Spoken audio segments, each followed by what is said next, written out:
Hey guys, it's Sam, and this is my very belated, I'm very sorry, it took me a long time to read the last book that I needed to for this project, very belated Hugo Awards reaction, plus just like my wrap-up of the novellas. I've already done my wrap-up of the novels, so I will link that on the screen if you haven't seen that already. So I will just run through really quick my reactions to all of the novellas and who I wanted to win, and I'll let you know my feelings about who won the novels and novellas category. So first is Even Though I Knew the End by C.L. Polk. This is a novella that I found very, very fun. I had not read any other C.L. Polk. This is a sapphic mystery that has like a Faustian deal attached to it where I'm forgetting if it's both of our characters, but at least the like main character, if not also the love interest, have something going on, has this Faustian deal with the devil that they made where they like have to kill or like bring in a certain number of people before a certain time in order to like get their soul back because they sacrificed their soul for an important reason, and they were attached to sort of the supernatural sort of crime force at some point,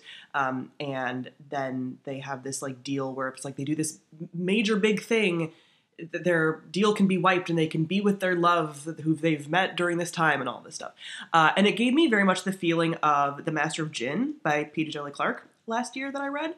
Again, not the same like necessarily story or atmosphere, but like that fast kind of like mystery, detective-y sort of story with some sapphic elements and stuff. That's what this was. I really enjoyed this. I gave this one 4 out of 5 stars. Then Into the Riverlands by Nevo. This was the 3rd installment in this series, the Song of, Singing Hills cycle. I read the first 2 in preparation for this because I owned all of them, and I liked the first 2 more than this one. This one has a lot of different, so it follows this cleric who is like collecting stories, like collects history in this sort of like fantasy, sort of Pan-Asian inspired area. And they collect stories, and the other installments of this have this like really fun element of like there's the plot that's actually happening present day, and then there's usually some like story being told, and then usually someone is correcting the story, and just it's this idea of like who creates history and how stories relay history, and the victors creating history and stuff like that. So it's really fun. This had like so many characters and so many elements kind of going on that it got very muddled, and I've forgotten most of this plot in the way that I haven't for the first 2. The first 2 just felt much more like tight and concise and about a certain thing, and this had just like a lot going on and less of those story elements. They were still there, but not as prevalently as they were in the first 2, so this one wasn't my favorite of all of them. Still fine though, 3.5 stars. I enjoy this series a lot of like Nevo's writing that I've read. I've really liked these novella series that she currently has. Then A Mirror Mended by Alex C. Harrow. This is the next installment in the Twisted Fairy Tales or something that she's doing.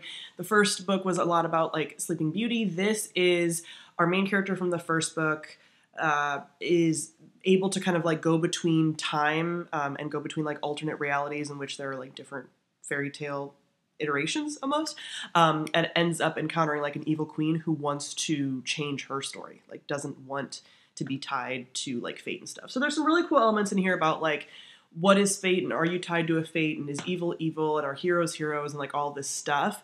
But it was just like fine, like very much how I found the first book, which is wild because I've liked a lot of Alex C. Harrow's like novels. But like these dark fairy tales that she's doing are just kind of like fine. There was this element of, I was listening to the audiobook for this, and there's a sapphic romance kind of budding thing, but I don't know if this is how like the age gap was in the actual story, but the narrator made it sound like the evil queen character was like so much older in a way that was just kind of like, so yeah, I wasn't sure that I like loved that element of this like romance. I didn't quite find it like as believable or compelling. That probably didn't help with my like enjoyment of the story, but I give this like a 3 star. This was fun. Then Ogres by Adrian Tchaikovsky. I talked about this recently in my wrap-up. This is a novella that's following a character who exists in what appears to be sort of like a futuristic Earth in which ogres are a thing, and it's unclear kind of what and who ogres are, but they are seen as gods by like regular humans, and regular humans are definitely like subjugated by them and put in sort of like different classes, and they're much smaller in scale. Like humans are only like 5 foot, except for our main character who's of course like 6'2" or something. That's important, but yeah. And they can't eat meat and all this stuff, and our main character ends up getting like tangled up in a conflict with one of the main ogre families, and it's sort of like pulled into like a revolution, and you find out like what exactly like ogres are and the society and whatever. This felt very much like a Red Rising type plot, and it was just a story that's like, I've heard this before. Like you're not doing anything really interesting or compelling with this. Within a novella, also, it's like obviously very short, so there's not a lot to necessarily work with. And I really like Adrian Tchaikovsky writing, and I loved Elder Race last year, which was nominated for a Hugo. So I was expecting to love this a lot more, and this just like didn't resonate for me. I found the plot like just, again, kind of lacking and just sort of like tropey in a way that wasn't fun. And just like, again, a story I've heard before, but heard told better by different other dystopian stories. And the ending was just kind of like, bleh. So this was a 2-star to me. Then we have What Moves the Dead by T. Kingfisher. This is a sort of retelling of the fall of the House of Usher. We have our main character who is a soldier who ends up going to a like family friend's estate, and something's wrong. It's very like gothic horror. There's lots of body horror. There's lots of like mushroom imagery and stuff, and like rabbits being creepy. And yeah, it's a like, what is happening to this family? Is it a curse? Is it real? Is it a disease? Is it magic? Yeah, grossness. It's, as you can tell from my face, it's very fun. I have gotten really into like, you know, sentient house, fungal horror, creepy gothic horror stuff. And this is definitely that. Very visceral, lots of like body horror type stuff, like very creepy in that way. I loved this one. I gave this like a 4.25 to a 4.5 star. This is going to be possibly a series, at least a duology. They're coming out with another book this year. Well, not this year, 2024, but within the next calendar year. I'm really looking forward to it. And it's just like visceral and weird. So yeah, really into this one. My first T. Kingfisher that I had read at that time, and I've read more since, and love a T. Kingfisher these days. And finally is Where the Drowned Girls Go by Shauna Maguire. This is the, I don't even know, 9th, 8th installment, I don't even think they say, in the Wayward Children series, which is a series that I really enjoy. It follows children who have previously been in another like world, like a portal fantasy type world. They step through a door, and then for some reason they have gotten kicked out. So every other installment follows some kids who have been kicked out and are now at Eleanor's School for Wayward Children, where it's like, maybe the door will come back, maybe it won't, maybe you have to deal with modern society, who knows. There's other schools out there, and every other story we also get like the story of someone who's gone through the portal and like their time in a door or whatever. This is one of the like mainline installments where we are following a character who has been previously in other installments and who has been like kicked out of their world. So we're following Cora, who's been in a couple of other installments, and she has been through it a lot. She was previously in a mermaid world, and then some things happened in a previous installment where she was very traumatized, and she just is like, fuck all of this fantasy world stuff. And so she wants to leave, and she ends up going to Whitethorn Academy, I think it's called, where they're trying to like rid you of the notion of there ever have been a fantasy world or whatever. Like basically like almost like a conversion school. It's like it feels like that, conversion therapy type stuff. And so she ends up going there to just like try to break out of it, and then she realizes that was a big mistake. So this one was like, I didn't love this installment. It was fine. I don't love Cora as a character. There's other characters in the series that I like way more. And this felt like such a weird deviation as far as like the choices that characters are making, the choices that she made. Like a lot of it was just like, you're being so dumb in a way that I don't necessarily think of these characters typically. And it just felt like a way to point to like, oh, there's something else happening in this larger like current day plot of like, there's a villain. You know, where it's like we haven't necessarily needed that in previous installments.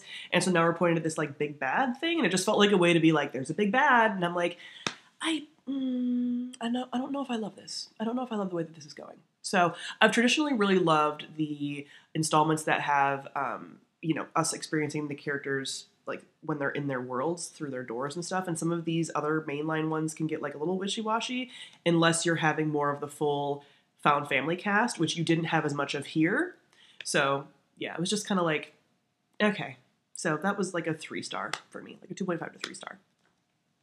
So as far as reactions, let's actually just get that out of the way. This won the Hugo this year, which I'm just like, y'all are so annoying, because not y'all isn't you watching, but people that vote in the Hugos, because there is a history of Hugo darling authors that like win all the time, no matter what. And Shauna Maguire is one of them. And I'm not saying that Shauna Maguire isn't a good author. I think she is. It's just like, this one, really? I mean, at least last year's didn't win, because last year's was like one that I felt like was very blah. But even this installment is just like, There's been better installments, and Shonen doesn't always have to win. So my vote would have been the T. Kingfisher, What Moves the Dead. This should have been a T. Kingfisher Sweep. Or, even though I knew the end. Those two were my definitely top picks, and I would have been very happy with either of those winning. But this one is just like, of all your options, you chose this? Okay. But I was very happy with T. Kingfisher winning for the novel category. This was my pick for the novel category. We already talked about, like I said in the other video, the just kind of like lackluster selection of novels this year for nominees, but like this far and away was the best one. So I would have said T. Kingfisher sweep this year, and they were robbed of the novella category. Or at least Sail Polka was also robbed. Like, yeah. But those are my thoughts and my final wrap up of the Hugo Award stuff for this year. Hopefully next year I won't have a situation where I have to wait for like 3 months to get a novella from the library. I would like that to not happen again, because then I can actually finish my novel wrap-up and novella wrap-up in a very prompt time, like before they're announced, you know? And then we can have like actual good reactions. But anyway, those are my opinions about the Hugo Award novel and novella categories this year. Comment below, let me know your thoughts. Also, let me know if there's any books that are already on your radar that you think might be this year's, for 2023, you know, nominated next year's Hugo's novel and novella categories, so I can maybe get a little bit ahead of it. This year I did pretty good. I had read a lot of the novels, but anyway. Comment below, let me know any predictions there. Thank you all for watching, and I'll see all of you guys soon. Bye.